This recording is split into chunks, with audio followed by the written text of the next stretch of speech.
Hey there.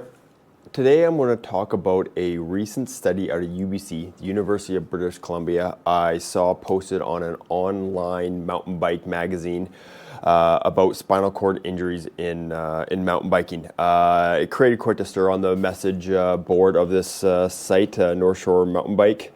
So I want to discuss, as an athletic therapist, my thoughts on this study and what things that can we take out of it, because studies like this can be misinterpreted, and what their true scope is, and how do we use this for beneficial means. So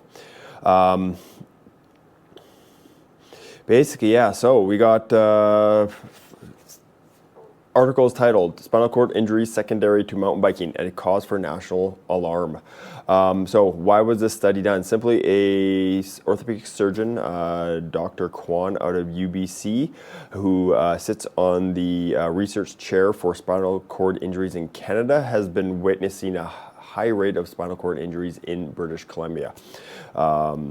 So him and his team dug into the statistics over a 14-year period to determine the rate of spinal injuries, and then ultimately compared it to two sports: ice hockey, a very popular sport in Canada and particularly BC, as well as U.S. football. And then they compared the injury rates, mountain biking being quite a bit higher, having 56 spinal cord injuries in a 14-year period, whereas there was very little in the other sports. So the rate of injury is, in these stats, is higher. So what was the purpose of this study? I think it was more just to create awareness that, yes, mountain biking is an inherently high injury risk sport, and then spinal cord injury is a little bit higher compared to some other more popular or as popular sports, as well as the importance of safety gear and riding within your limits and having appropriate progressions, so people are aware of the consequences and risks of injury. So first, I want to touch on the concept that it was a fear-mongering article, and it was how should I say it? It was sensationalist. First, the title is a bit sensationalist. The cause for national alarm.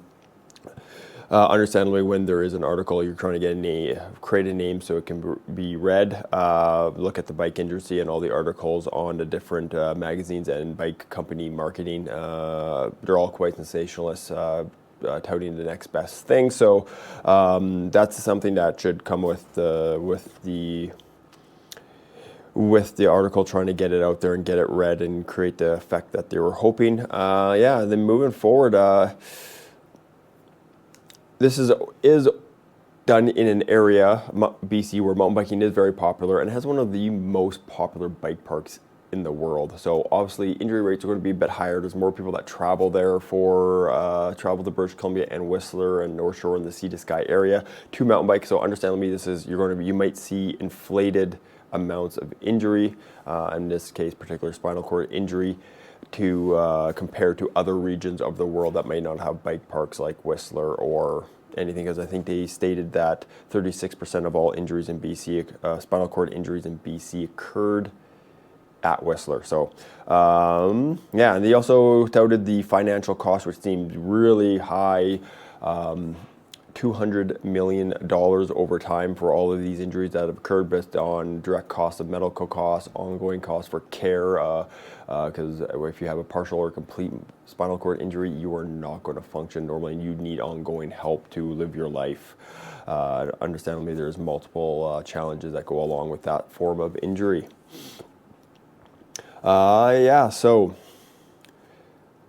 And compare it only to two sports, that is one of the limitations. Hockey, you can compare to other sports that are less injury risk, or even some that are higher, such as, paragliding, base jumping, climbing. I'm sure we'll see it would be very different if you compared those activities to mountain biking. You see different variations because each sport has their own unique injuries because of the nature of risk of sport.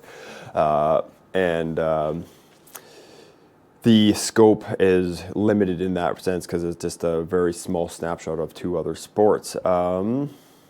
And when you compare it to sports like hockey and football, my experiences as an athletic therapist in hockey, there's a lot of rules and regulations around reducing chance of spinal cord injury in the sport.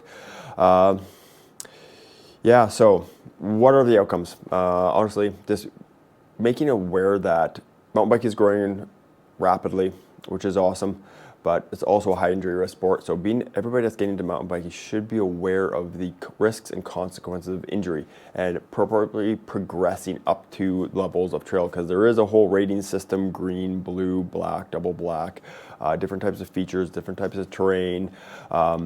And it's not always continuous from region to region. So being able to ride within your limit, when you want to push yourself and progress, doing it appropriately, knowing certain features, certain types of terrain have a higher risk of crashing and thus higher risk of injury. Because I see a lot of the professional mountain bikers on social media showing crazy stunts, which is awesome and engaging and entertaining. But people that have not spent the time and commitment of a lifetime to get to that point are sometimes trying to some of these features just to check it off their list, and that comes with a higher risk. You may ride it safely. You may, if you crash, you don't suffer too bad of an injury.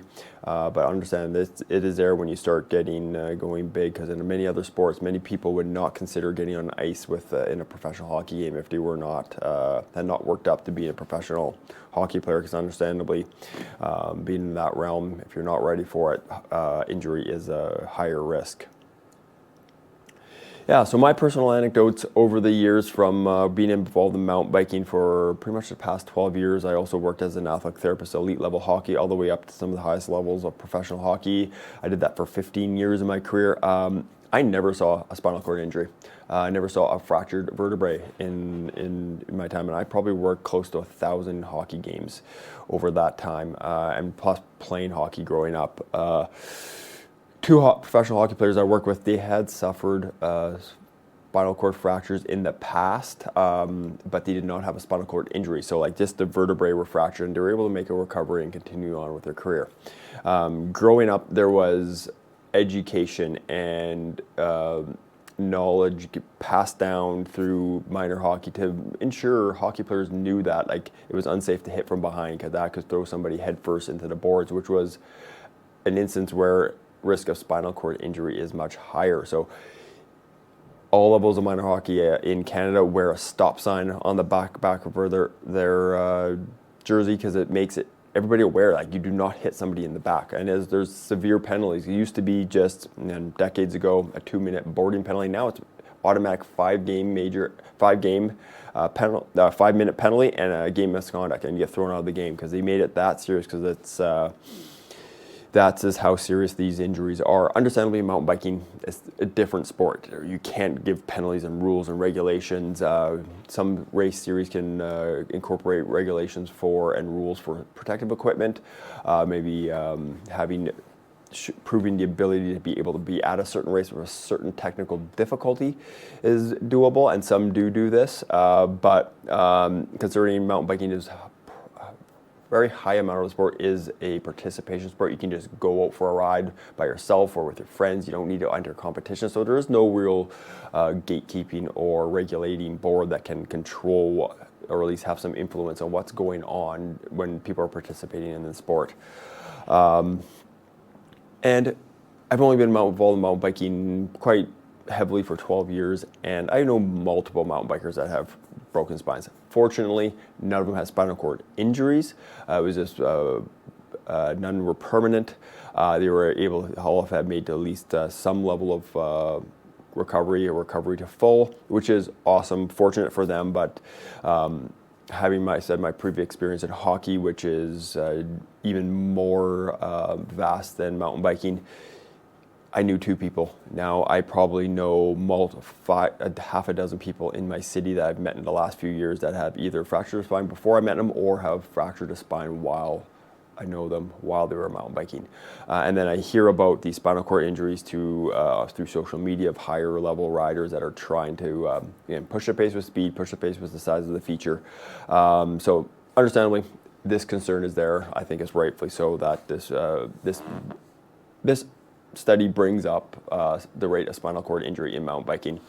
Yeah, so my takeaways from this is know your ability, stay within it, progress appropriately. Don't just make big jumps up in progression in anything in the sports world. If you make sudden jumps, like whether it's training volume, total number of jumps, total amount of weight, how far you ride, how long you ride, or how big the feature is. If you go from 5-foot tabletops to a 20-foot gap, the risk of crashing is much higher. That goes along with an increased risk of injury.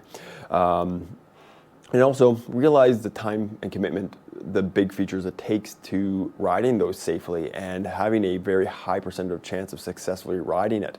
The professionals you see on social media have ridden for a lifetime, have worked up to that as children. And I work with some young shredders that do some big features. They have been doing this, like riding since children, working up bit by bit by bit. And they have done that time and that repetition to create those skills to be able to critically analyze a feature and know how to adjust their approach, adjust what they need to do when they're hitting the feature, and ultimately increase their chances of landing safely versus many people mountain biking getting into it as adults. Because it's participation sport. It's super exciting, super fun. The progression's awesome, but having too quick a progression over a few years to think you can go from beginner level and then a few years level you're trying to hit black diamonds and double black diamonds may be unrealistic and exposing mountain bikers to a higher level of risk of injury. Yeah, so that kind of covers what I think about this subject. I think it's just there to bring up a topic and create discussion and create things to look into more, to create more safety and less injury and less catastrophic injury in mountain biking, because we all want to enjoy mountain biking for our lifetime. If you're watching this video, I bet you feel that way. So having a major injury that takes you out and doesn't allow you to ride for a year or years, or your life is altered, is not something anybody wants to happen. So please stay safe out there. And I'm hoping this increases the conversation of taking safe risks and taking calculated risks and not over feeling the pressure just to constantly one up yourself and just for the accomplishment when the ultimate outcome could be you're missing a season more, or your life is altered from a catastrophic injury, which nobody wants to see you have. So yeah, if you have any thoughts on this, if you've read the study, I'm going to put the links to the study as well as the article, news article I read on it to give you more perspective, so you can go and read it and get your own takeaways, because I can't go in detail about every single piece of the study. So yeah, if you have any thoughts on it, want to create any discussion, please post in the comments.